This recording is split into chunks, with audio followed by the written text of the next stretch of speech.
नमस्कार। रुचिरा भाग 2 के अंतर्गत इसके 11वें पाठ का पहला बहुविकल्पीय प्रश्न है, शुंडेन इस शब्द का क्या अर्थ है। इसके लिए 4 विकल्प दिए गए हैं। हाथ से, सूंड से, कान से या पैर से। शुंडेन का अर्थ है सूंड से, अर्थात दूसरा विकल्प इसका सही उत्तर माना जाएगा।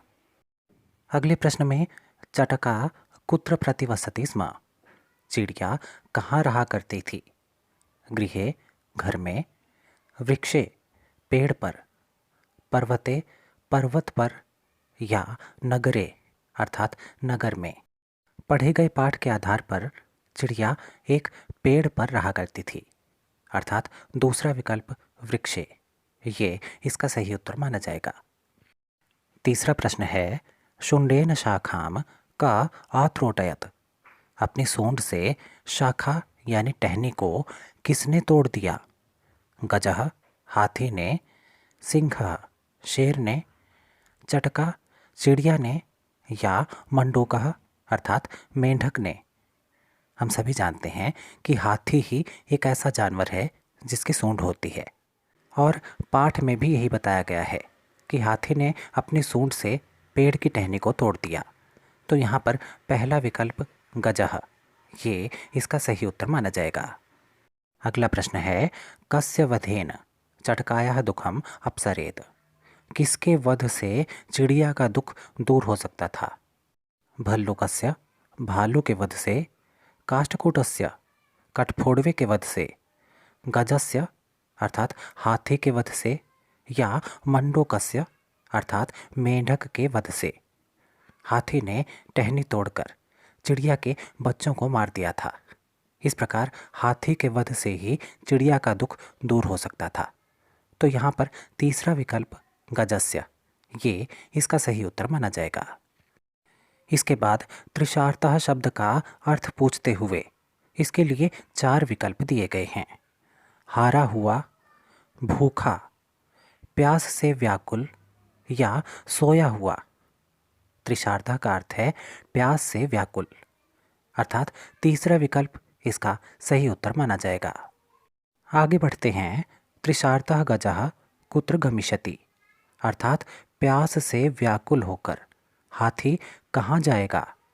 नदीम नदी की ओर, वनम वन की ओर, जलाशयम जलाशय अर्थात तालाब की ओर या समुद्रम समुद्र की ओर। प्यास से व्याकुल हाथी जलाशय यानी तालाब की ओर जाएगा, अर्थात तीसरा विकल्प जलाशयम, ये इसका सही उत्तर माना जाएगा। अगले प्रश्न में प्रश्न निर्माण से संबंधित एक वाक्य दिया गया है। चटकायः नीडम भुवि अपतत, अर्थात चिड़िया का घोंसला भूमि पर गिर गया।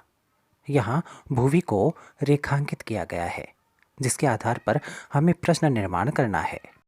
रेखांकित पद के आधार पर प्रश्न बनता है, चिड़िया का घोंसला कहाँ गिर गया, अर्थात दिए गए विकल्पों में कस्य, कस्मात्, कस्यः और कुत्र। इनमें कुत्र का अर्थ है कहाँ, तो इसे हम भुवि के स्थान पर रखते हुए प्रश्न निर्माण करेंगे। चटकायः नीडम कुत्र आपतत, अर्थात चिड़िया का घोंसला कहाँ गिर गया। इस प्रकार चौथा विकल्प कुत्र, ये इसका सही उत्तर माना जाएगा। अगले प्रश्न में पूछा गया है, गर्तस्य इस शब्द में किस विभक्ति का प्रयोग है, और इसके लिए 4 विकल्प दिए गए हैं। चतुर्थी, पंचमी, षष्ठी या सप्तमी। गर्तस्य का अर्थ है गड्ढे का अर्थात संबंध कारक, और हम सभी जानते हैं कि संबंध कारक के साथ षष्ठी विभक्ति जुड़ी होती है। इस प्रकार गर्तस्य में षष्ठी विभक्ति का प्रयोग किया गया है, अर्थात तीसरा विकल्प इसका सही उत्तर माना जाएगा।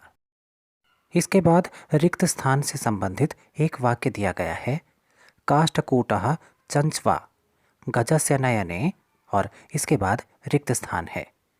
इसका अर्थ है कठफोड़वा अपनी चोंच से हाथी की दोनों आँखें, और रिक्त स्थान की पूर्ति के लिए 4 विकल्प दिए गए हैं। स्फोटयसि, स्फोटयामि, स्फोटयिष्यति या स्फोटयिष्यामि।